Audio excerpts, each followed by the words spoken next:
नमस्कार, दिग्गज फाउंडेशन में आपका स्वागत है। और हम आज इकोनॉमिक की 5वीं क्लास लेकर आए हैं, जिसमें हम बैंकों का इतिहास पढ़ेंगे। ये टॉपिक हमारे लिए महत्वपूर्ण इसलिए है क्योंकि हम आगे आरबीआई का गठन, बैंकिंग प्रणाली को पढ़ेंगे। तो उससे पहले हम आधुनिक भारत की बैंकिंग व्यवस्था और बैंकिंग प्रणाली का जो इतिहास है, इसको समझने की हम कोशिश करेंगे। और आज हम ये चर्चा करेंगे कि आधुनिक भारत में बैंकों का विकास किस क्रम में हुआ। तो इसी क्रम में अगर हम ये देखेंगे कि अगर बैंकिंग की बात करें तो भारत में हड़प्पा हो गया, मध्यकालीन हो गया, इन सब में भी बैंकिंग प्रणाली थी अन्य दूसरे नामों के रूप में। लेकिन आधुनिक भारत में जब विश्व एक नई दिशा की तरफ बढ़ रहा था, तो उस समय भारत जो हमारा गुलाम था, उपनिवेश, ब्रिटिश का उपनिवेश था, तो उस समय हम देखते हैं कि कैसे किस प्रकार से हमारा विकास हुआ और आधुनिक भारत में बैंकिंग को कैसे देखा जा रहा था, इस पर हम चर्चा करेंगे। तो अगर हम चर्चा करेंगे तो 1157 में पहला जो बैंक खुला पूरे विश्व में पहला जो बैंक खुला 1157 में इटली में खुला। इटली में ये बैंक खुला, ठीक है, इस जिसको कहते हैं बैंक ऑफ वेनिस। तो आपका ये पहला क्वेश्चन हो जाता है कि आधुनिक भारत में सबसे पहला बैंक कहां खुला। तो आपका जवाब होना चाहिए बैंक ऑफ वेनिस, जो इटली में है। और इसी क्रम में जो यूरोपियों ने इसकी शुरुआत कर दी थी, तो उसके बाद दूसरे क्रम में 1664 में इंग्लैंड में खुला था। 1664 में इंग्लैंड में खुला था बैंक।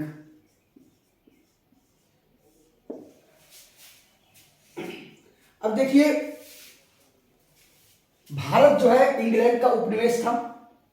तो अगर इंग्लैंड में खुल गया है, इस इंग्लैंड था बैंक ऑफ इंग्लैंड में खुल गया, तो स्वाभाविक है कि भारत में भी खुलेगा ही। तो भारत में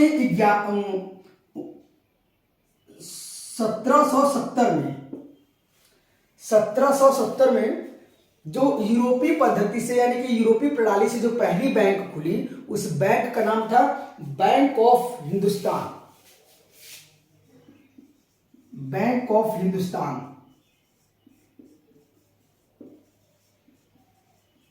या तो आप इसको ये कह सकते हैं हिंदुस्तान बैंक।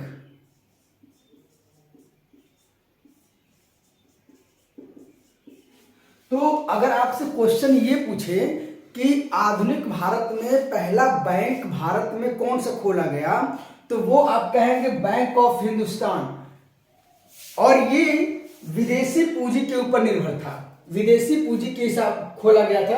और इसको खोलने वाले थे अलेक्जेंडर एंड कंपनी। इसको जो खोलने वाले थे अलेक्जेंडर एंड कंपनी। तो यहां से आपका 3 क्वेश्चन बन रहा है। पहला क्वेश्चन ये बन रहा है कि आधुनिक भारत में सबसे पहले बैंकिंग कहां खोली गई। तो विश्व में सबसे पहले इटली में खोला गया, जिसको कहते हैं बैंक ऑफ वेनिस। 1664 में इंग्लैंड में खोला गया, जिसको कहते हैं बैंक ऑफ इंग्लैंड। और 1770 में भारत में पहला जो बैंक खुला, वो भी विदेशी पूंजी से, क्योंकि इसमें अभी क्वेश्चन फंसेगा कि विदेशी पूंजी से कौन था, भारतीय पूंजी से कौन था। तो इसमें अगर विदेशी पूंजी से खोला जाएगा तो अलेक्जेंडर एंड कंपनी के सहयोग से बैंक ऑफ हिंदुस्तान या हिंदुस्तान बैंक खोला गया। उसके बाद इसी क्रम में आप देखेंगे कि भारत जो है इंग्लैंड का उपनिवेश था।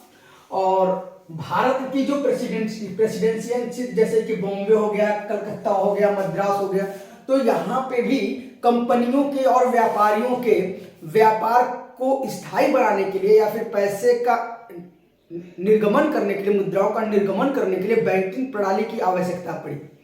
तो इसी क्रम में हम देखेंगे तीनों प्रेसिडेंसियों में कैसे कैसे बैंकिंग खुला। तो 1806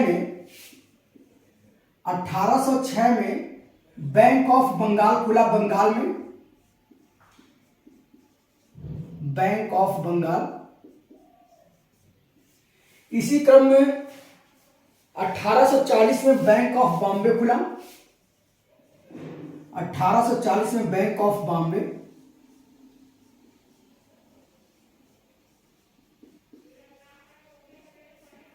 बंबई में खुला। 1843 में बैंक ऑफ मद्रास खुला, बैंक ऑफ मद्रास।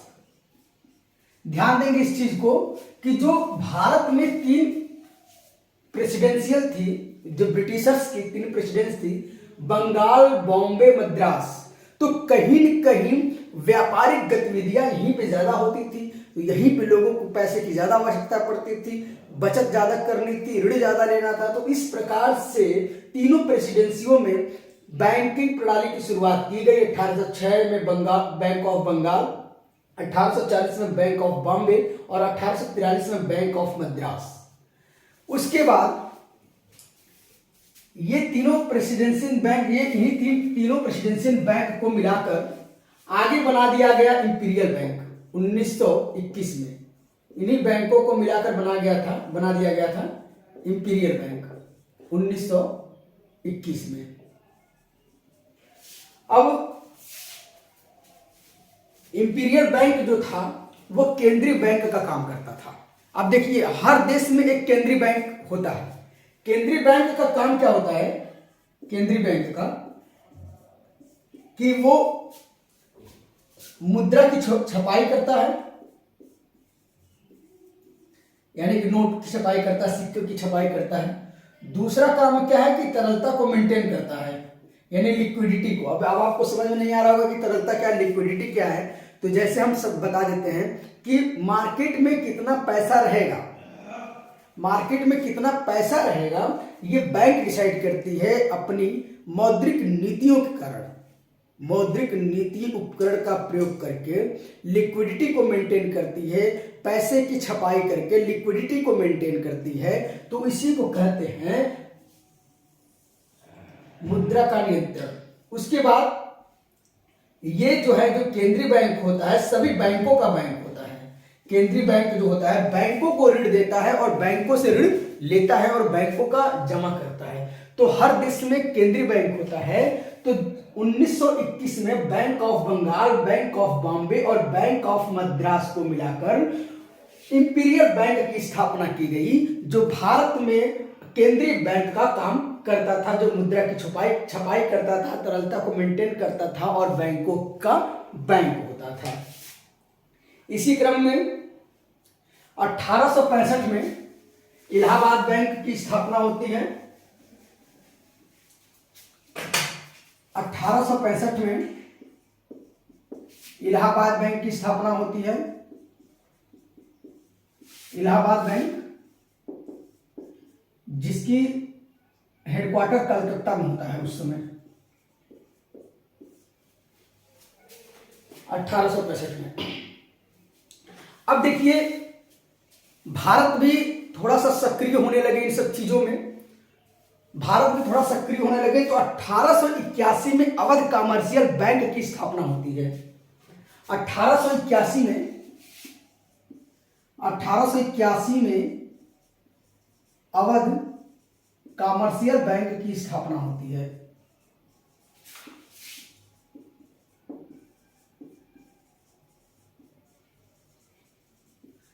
इस बैंक की खासियत ये होती है कि 1881 में जो अवध कमर्शियल बैंक की स्थापना हो गई, इसमें सीमित देयता, यानी कि सीमित देयता का मतलब ये होता है कि इसमें थोड़ी मात्रा में जो पूंजी लगाया गया था वो भारतीयों के द्वारा लगाया गया था।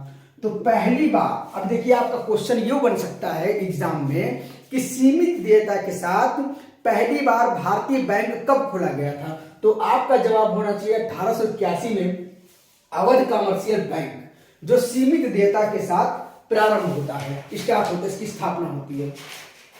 उसके बाद आप देखते हैं कि 1885 में लगभग 1885 में कांग्रेस की स्थापना हो जाती है। लोग अपनी लाभ के लिए, अपने हित के लिए भारतीय जो है सचेत हो जाते हैं। तो इसी क्रम में आप देखते हैं कि कांग्रेसियों द्वारा हर प्रकार से प्रयास किया जाता है कि कैसे भारत को आत्मनिर्भर बनाया जाए, कैसे भारत को आजाद किया जाए। तो इसी क्रम में हमारे लाला लाजपत राय जो थे और दयाल सिंह, इन्होंने 1894 में एक बैंक की स्थापना करते हैं जिसका नाम होता है पंजाब नेशनल बैंक। और इस बैंक की खासियत ये होती है कि ये पूर्ण रूप से भारतीय बैंक होता है, पूर्ण रूप से भारतीयों की पूंजी को खोला जाता है।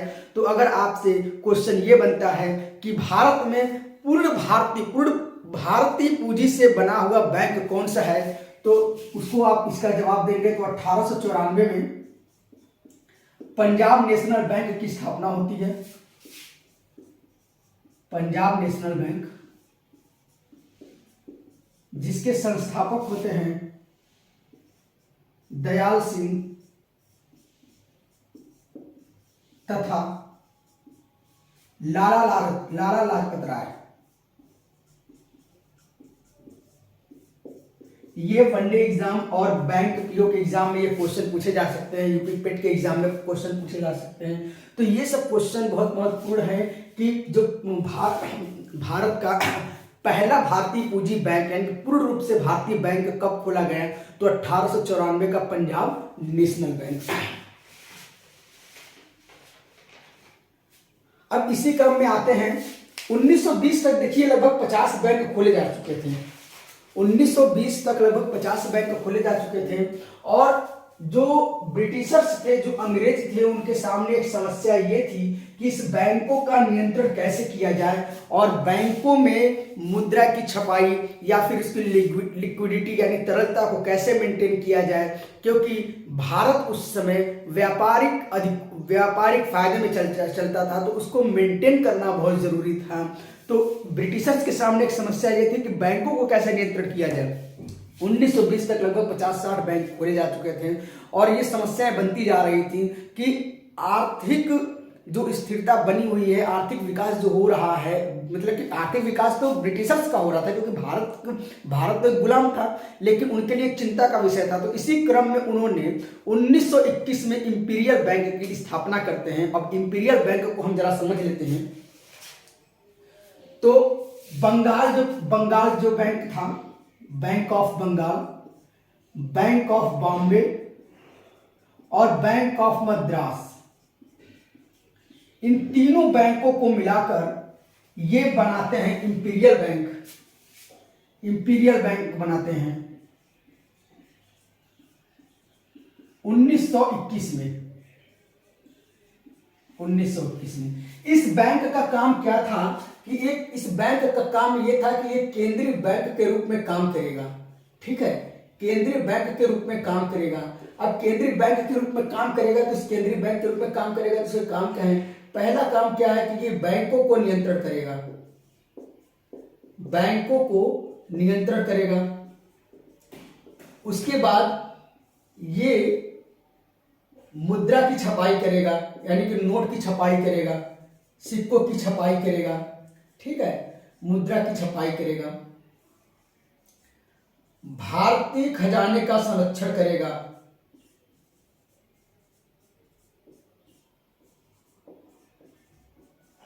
अब आप ध्यान देंगे वो भारतीय खजाना उस टाइम ब्रिटिशर्स का था, ना कि भारतीय का। तो इसीलिए इंपीरियल बैंक की इन्होंने स्थापना की कि हम बैंकिंग प्रणाली में सुधार कर सके। ठीक है, अब आते हैं इस चीज को हम समझते हैं कि कैसे इंपीरियल बैंक के बाद आरबीआई तक हम पहुंचे, कैसे हम एसबीआई तक पहुंचे, इस चीज को हम समझेंगे। 1926 में एक आयोग का गठन होता है, 1926 में, जिसको कहते हैं हिल्टन आयोग। 1926 में एक आयोग का गठन होता है जिसको कहते हैं हिल्टन आयोग।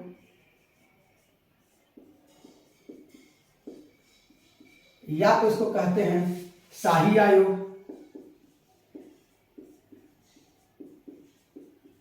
या तो इसको कहते हैं रॉयल कमीशन।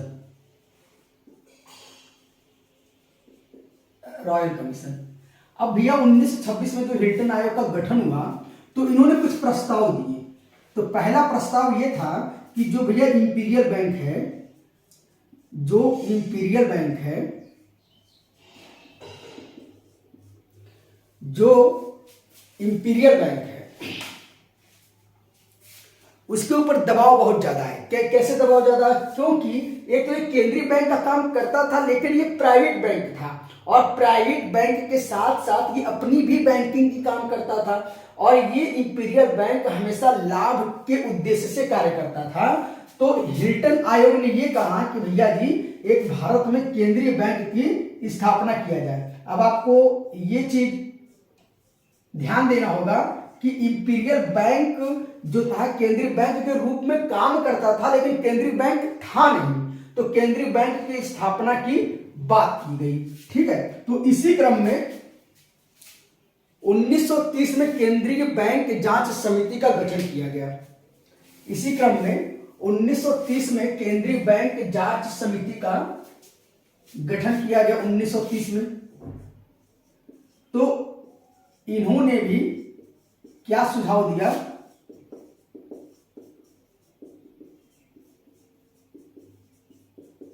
इन्होंने भी सुझाव ये दिया कि भारत में केंद्रीय बैंक की स्थापना किया जाए जो भारत की बैंकिंग प्रणाली को मेंटेन करे, भारत की बैंकिंग प्रणाली को नियंत्रण करे और साथ में जो मुद्रा की छपाई है और तरलता है इसका वो नियंत्रण करे। तो इसके लिए केंद्रीय बैंक जांच समिति ने ये अपना सुझाव दिया था कि केंद्रीय बैंक की स्थापना किया जाए। इसी क्रम में 1 अप्रैल 1935 को इसी क्रम में 1 अप्रैल 1935 को 1 अप्रैल 1935 को आरबीआई एक्ट 1934 के तहत केंद्रीय बैंक आरबीआई का गठन किया गया। केंद्रीय बैंक आरबीआई का गठन किया गया। अब आपको ये ध्यान देना होगा कि जब आरबीआई का गठन किया गया तो उस समय इसकी जो पूंजी थी सिर्फ 5 करोड़ रुपए थी। 5 करोड़ आरबीआई का जब गठन किया गया तो पूंजी 5 करोड़ रुपए थी और पूंजी में विदेशी निवेशक थे। भारतीयों का पूंजी बहुत कम था। तो इसके बाद आप जरा ध्यान देंगे इस चीज को कि आपसे क्वेश्चन कभी कभी ये पूछा जा सकता है कि जब आरबीआई का गठन किया गया था तो पहले उसके गवर्नर कौन थे।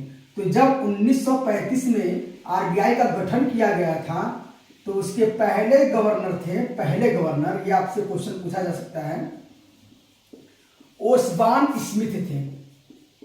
ओसबॉर्न स्मिथ पहले गवर्नर थे।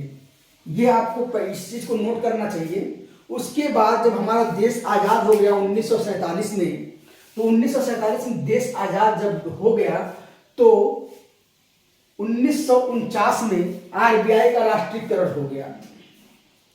1 जनवरी 1949 को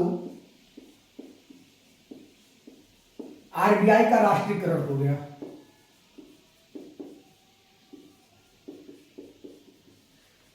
और जब राष्ट्रीयकरण हुआ तो उसके पहले गवर्नर, आपसे क्वेश्चन पूछा जा सकता है कि आजादी के बाद जब आरबीआई का राष्ट्रीयकरण हुआ तो उसके पहले गवर्नर कौन थे। तो पहले गवर्नर थे सीडी देशमुख।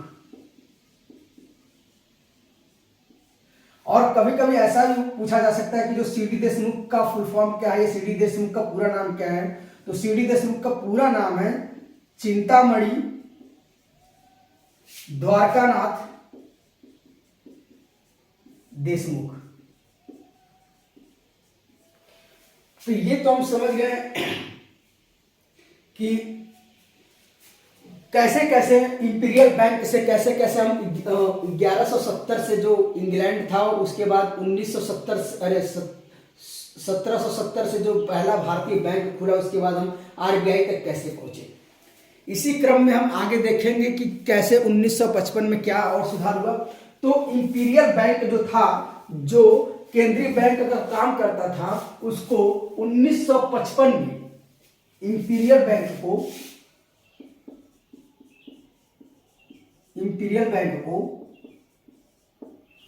1955 में एसबीआई बना दिया गया।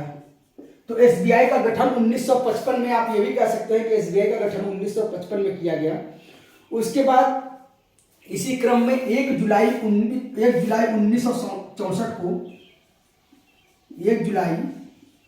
1964 को आईडीबीआई आईडीबीआई बैंक का गठन किया गया।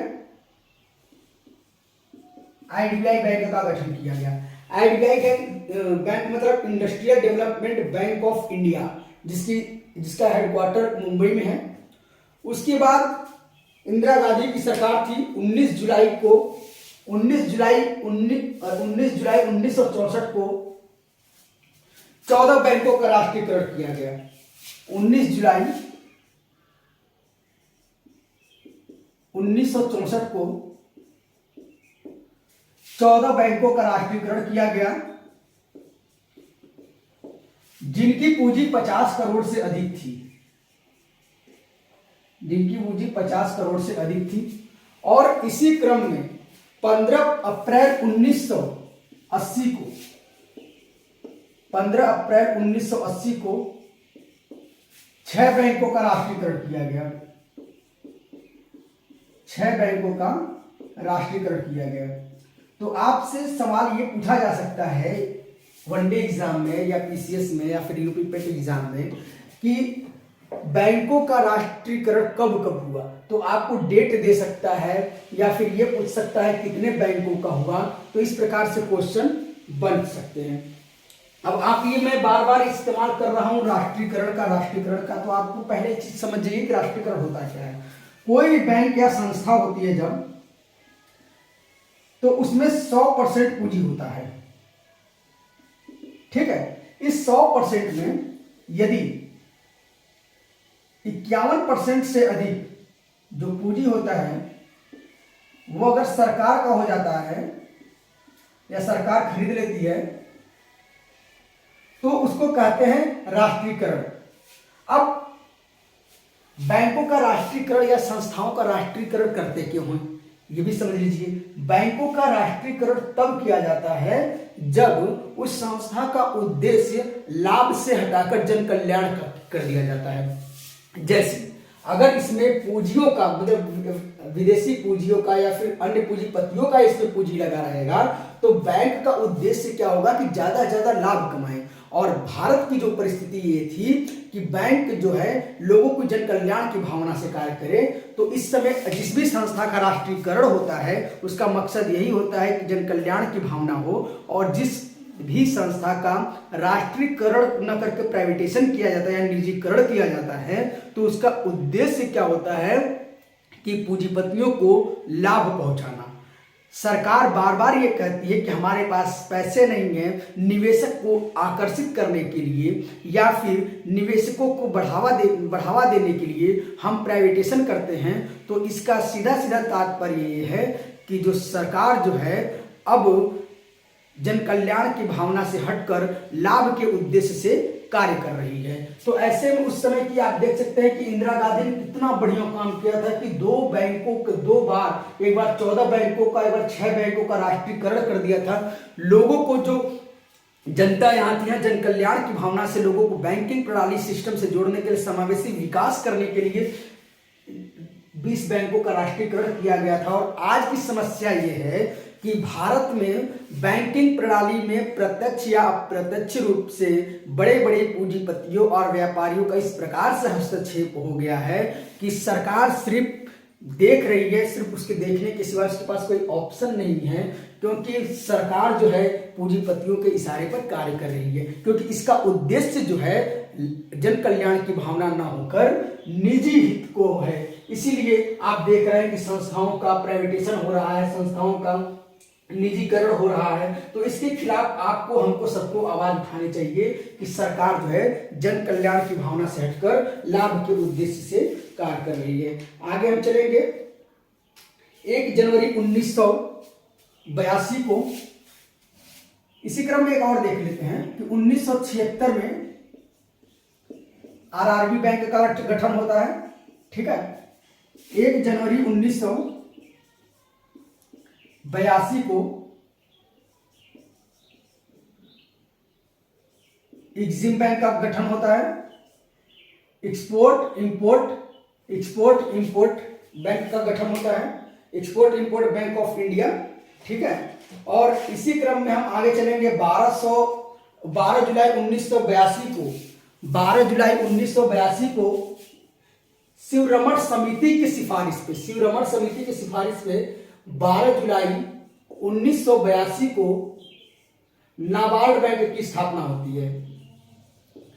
नाबार्ड बैंक की स्थापना होती है। नाबार्ड बैंक का जो उद्देश्य होता है वो कृषि, गांव के क्षेत्रों को विकास करने के लिए होता है और इसका जो हेडक्वार्टर है वो मुंबई है।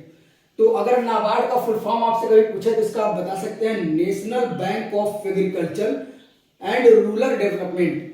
इसकी स्थापना किया जाता है और 1 जुलाई 1988 को 1 जुलाई 1988 को 1 जुलाई 1988 को नेशनल हाउसिंग बैंक यानी कि NHB, नेशनल हाउसिंग बैंक की स्थापना की जाती है। National housing bank. उसके बाद जब हम ये देखते हैं 1992 में, जब हम बहुत ज्यादा ग्लोबलाइजेशन, प्राइवेटेशन की तरफ बढ़ते हैं, जब हम सुधार करते हैं, आर्थिक सुधार करते हैं, तो उसी क्रम में जो हम इसके पहले समाजवादी अर्थव्यवस्था की तरफ हमारा झुकाव था, प्राइवेटेशन की तरफ हम धीरे धीरे बढ़ने लगते हैं। तो बहुत सारे बैंकिंग प्रणाली से लोग जुड़ने लगते हैं, बहुत सी बैंकिंग खुलने लगती है। तो उसी क्रम में हम देखेंगे 1993 में अब होता क्या है कि जब बहुत सारे बैंक खुलने लगते हैं तो उसी समय बैंकों का विलय होने लगता है। और बैंकों का विलय होने लगता है तो पहला जो भारत में जो बैंकों का विलय हुआ 1993 में जो पहला बैंक हुआ, न्यू बैंक ऑफ इंडिया और पंजाब नेशनल बैंक का, देखिए न्यू बैंक ऑफ इंडिया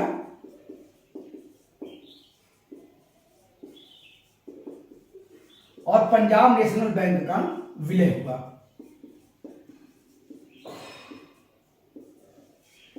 अब बैंकों का विलय क्यों होता है? देखिए बैंकों का विलय होता क्यों, इस चीज का आप ध्यान देंगे। जब कभी किसी बैंक में घाटा होता है, पूंजी उसकी घट जाती है, और किसी बैंक के पास पूंजी अधिक होती है, मुनाफे में होता है, ठीक है, या तो स्थिरता में होता है, स्थिरता मतलब कि स्टेबिलिटी में होता है। तो ऐसे में क्या होता है, इस वित्तीय व्यवस्था को मेंटेन करने के लिए, जैसे कि अगर ये फर्म या बैंक, ये संस्था जो घाटा में चल रही है, अगर ये पूरी तरीके से समाप्त हो जाएगी तो इनसे, इस बैंक से संबंधित जितने भी लोग हैं जिससे लाभ ले रहे हैं उनका भी नुकसान होगा। तो उनके हितों की रक्षा करने के लिए, क्रेडिट को बढ़ाने के लिए बैंकों का विलय किया जाता है। तो ऐसे में आप देखेंगे कि 1993 में न्यू बैंक ऑफ इंडिया और पंजाब नेशनल बैंक का पहला बार विलय हुआ। अभी हाल ही में 1 अप्रैल 2019 को विजया बैंक और देना बैंक का बड़ौदा बैंक में विलय हुआ। 1 अप्रैल 2019